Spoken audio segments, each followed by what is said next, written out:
ശബരിമല സ്വർണ്ണക്കൊള്ളയിൽ അറസ്റ്റിലായ ദേവസ്വം മുൻ board administrator Murari ബാബുവിനെ ഉടൻ റാന്നി കോടതിയിൽ ഹാജരാക്കും. വൈദ്യപരിശോധന പൂർത്തിയാക്കിയ ശേഷം മുരാരി ബാബുവുമായി അന്വേഷണ സംഘം പത്തനംതിട്ടയിലേക്ക് തിരിച്ചു.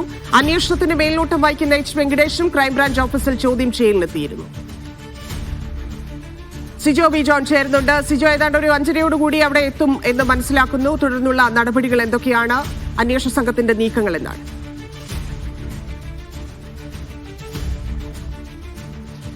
ശബരിമല സ്വർണ്ണക്കൊള്ളയിൽ 9 പ്രതികളിൽ രണ്ടാമത്തെ അറസ്റ്റാണ് ഇപ്പോൾ നടന്നിരിക്കുന്നത്. ആദ്യം ഉണ്ണികൃഷ്ണൻ പോറ്റിയായിരുന്നു. രണ്ടാമത് ഉദ്യോഗസ്ഥരിൽ ആദ്യത്തെ ആള് മുരാരി ബാബു അറസ്റ്റിലായിരിക്കുകയാണ്.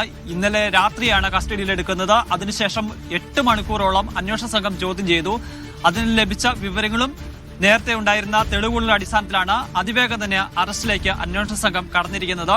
ഇപ്പോൾ തിരുവനന്തപുരം ജനറൽ ആശുപത്രിയിൽ നിന്ന് വൈദ്യപരിശോധന പൂർത്തിയാക്കി റാന്നി കോടതിയിലേക്ക് മുരാരി ബാബുവുമായി അന്വേഷണ സംഘം പോയിട്ടുണ്ട്. കസ്റ്റഡിയിൽ ആവശ്യപ്പെടാൻ തന്നെയാണ് സാധ്യത. അതിന്റെ പ്രധാനപ്പെട്ട കാരണം എന്ന് പറയുന്നത് കേസിലെ 1-ാം പ്രതിയായിട്ടുള്ള ഉണ്ണികൃഷ്ണൻ പോറ്റി നിലവിൽ അന്വേഷണ സംഘത്തിന്റെ കസ്റ്റഡിയിലാണുള്ളത്. ഇയാളെയും അതോടൊപ്പം തന്നെ മുരാരി ബാബുവിനെയും ഒരുമിച്ചിരുത്തി ചോദ്യം ചെയ്ത് കഴിഞ്ഞാൽ ഇതിലൊരു വ്യക്തത വരുമെന്നൊരു പ്രതീക്ഷയാണ് ഉള്ളത്. ആ ഒരു സാഹചര്യത്തിലാണ് കസ്റ്റഡിയിൽ അപേക്ഷ സമർപ്പിക്കാനുള്ള ഒരു സാധ്യത നിലനിൽക്കുകയും ചെയ്യുന്നത്.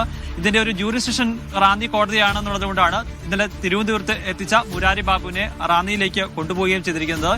ഇനി ഒരു കാര്യം അറിയേണ്ടത് ഇതിന്റെ ആസൂത്രണം, ഇതിന്റെ ഒരു ഗൂഢാലോചന ഉൾപ്പെടെയുള്ള കാര്യങ്ങളിൽ ആർക്കൊക്കെ പങ്കുണ്ട് എന്നുള്ളത് സംബന്ധിച്ച് തന്നെയാണ്. ഉണ്ണികൃഷ്ണൻ പോറ്റിയാണ് അതിൽ ഏറ്റവും പ്രധാനപ്പെട്ട ആള്. രണ്ടാമത്തെ കാര്യം എന്ന് പറയുന്നത് മറ്റു ഉദ്യോഗസ്ഥർ ആർക്കൊക്കെ ഇതിൽ നിന്ന് സഹായം ലഭിച്ചിട്ടുണ്ട് എന്നുള്ളതാണ്. നിലവിൽ 9 പേരാണ്. അത് ഈ 2 പേരെ ഒരുമിച്ച് ചോദ്യം ചെയ്യുന്നതിലൂടെ കൂടുതൽ കാര്യങ്ങൾ പുറത്തു വരാൻ സാധ്യതയുണ്ട്. കാരണം കഴിഞ്ഞ ദിവസം ഉണ്ണികൃഷ്ണൻ പോറ്റിയുമായി ഇരുത്തി ചോദ്യം ചെയ്തപ്പോഴാണ് കൂടുതൽ ആളുകളിലേക്ക് കാര്യങ്ങൾ കടക്കുന്നത് എന്ന് മനസ്സിലാക്കുന്നു. ഇതിനപ്പുറത്തേക്ക് ആർക്കൊക്കെ ബന്ധമുണ്ട് എന്നത് ഇപ്പം ഇന്ന് Devaswom board president TS Prasanth പറഞ്ഞതും നമുക്ക് മുന്നിലുണ്ട്. കാരണം ഏത് ഉദ്യോഗസ്ഥരാണെങ്കിലും ഈ ഇപ്പോൾ ഉള്ള ആളുകൾ ഒരു തരത്തിലും ഇതിന് സഹായം ചെയ്തിട്ടില്ല. മുൻപുണ്ടായിരുന്ന ആരാണെങ്കിലും ചോദ്യം ചെയ്യാം എന്ന നിലപാടിലാണ് ബോർഡ് ഉള്ളത്, സർക്കാർ ഉള്ളതെന്ന് മനസ്സിലാക്കുന്നു. അങ്ങനെയെങ്കിൽ കൂടുതൽ ആളുകളിലേക്ക് ഉടൻ തന്നെ കടക്കാനായിരിക്കില്ലേ സാധ്യത?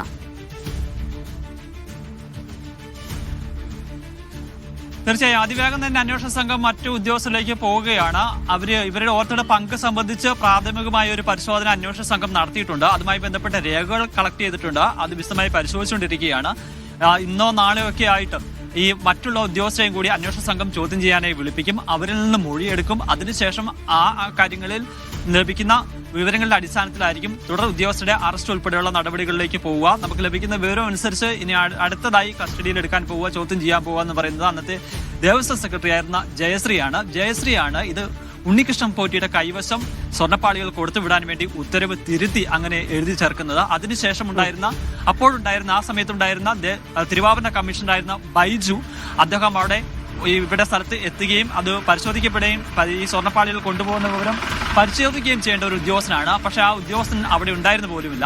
അതിനുശേഷം തിരുവാഭരണ കമ്മീഷണറായി വന്നത് രാധാകൃഷ്ണനാണ് ചെന്നൈയിലെത്തി സ്മാർട്ട് ക്രിയേഷൻസിലെത്തി ഈ സ്വർണ്ണപ്പാളികൾ പരിശോധിച്ചത്. അന്ന് തൂക്ക വ്യത്യാസം ഉണ്ടായിരുന്നു. അത് കൃത്യമായി രേഖപ്പെടുത്തുകയോ ദേവസ്വം ബോർഡിനെ അറിയിക്കുകയോ ചെയ്തിരുന്നില്ല. അങ്ങനെ ഓരോ ഉദ്യോഗസ്ഥരുടെയും പങ്ക് വ്യക്തമാക്കുന്ന ഒരു റിപ്പോർട്ടായിരുന്നു ദേവസ്വം വിജിലൻസ് കോടതിയിൽ സമർപ്പിച്ചിരുന്ന. ആ റിപ്പോർട്ടിനെ അടിസ്ഥാനമാക്കിയാണ് SIT അന്വേഷണം ആരംഭിക്കുകയും 9 പേരെ പ്രതിപട്ടികയിലേക്ക് ചേർക്കുകയും ചെയ്തിരിക്കുന്നത്. ഇനി അറിയേണ്ടത് ഈ ഉദ്യോഗസ്ഥരിൽ മാത്രം നിൽക്കുമോ എന്നുള്ളതാണ്. കാരണം 2019 ബോർഡ് അംഗങ്ങൾക്കും ഇതിൽ ഉത്തരവാദിത്തമുണ്ട് എന്നുള്ളതാണ് കണ്ടെത്തിയിരിക്കുന്നത്. പക്ഷേ അത് കോടതി വ്യക്തമാക്കിയതാണല്ലോ. കാരണം ഇതിൽ അന്വേഷണം ഉണ്ണികൃഷ്ണൻ പോറ്റി ഇല്ലെങ്കിൽ സ്വർണ്ണപ്പാളിയിൽ മാത്രം ഒതുക്കരുത് എന്ന് പ്രത്യേക അന്വേഷണ സംഘത്തിന്റെ ആ ഇടക്കാല റിപ്പോർട്ട് നൽകിയപ്പോൾ തന്നെ ഹൈക്കോടതി നിർദ്ദേശം നൽകിയതാണ്. സ്വാഭാവികമായിട്ടും അതിന്റെ ഉദ്ദേശം മറ്റു ഉദ്യോഗസ്ഥരിലേക്ക് എത്തുക എന്നുള്ളതാണ്. അത് സ്ട്രെയിറ്റ് ആയിട്ട് കടക്കുക എന്ന് നേരത്തെ ഉണ്ണികൃഷ്ണൻ പോറ്റി പറഞ്ഞ ഒരു സംഘമുണ്ട്. ആ സംഘത്തിനപ്പുറത്തേക്ക് കാര്യങ്ങൾ കടക്കുന്നു. ഇപ്പൊ നേരത്തെ സിജോ പറഞ്ഞതുപോലെ അന്ന് ആരൊക്കെയാണോ മസറിൽ ഇല്ലെങ്കിൽ അന്നുണ്ടായിരുന്ന രേഖകളിലൊക്കെ ഒപ്പുവെച്ചത് ഇല്ലെങ്കിൽ ആർക്കൊക്കെ ബന്ധമുണ്ടോ അവരിലേക്ക് എത്രയും പെട്ടെന്ന് കടക്കാനുള്ളൊരു സാധ്യതയല്ലേ കോടതി നിർദ്ദേശത്തിലൂടെ മനസ്സിലാക്കേണ്ടത്?